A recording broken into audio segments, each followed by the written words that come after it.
जैसे लड़ी चुनाव एकदम। अरे बाप रे,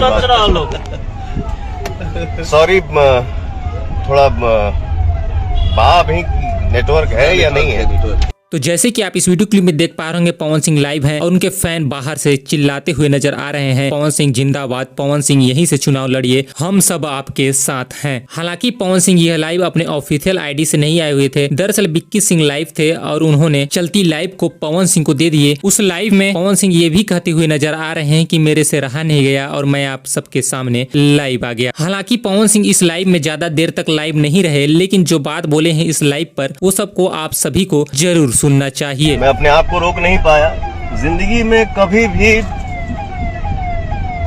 किसी भी मोड़ पे अगर मैं परेशान हुआ और मैं आता हूँ बाबा के दरबार में और बोलता हूँ बाबा आशीर्वाद दी, मुझे लगता है ना कि साक्षात कोई खड़ा होकर हमको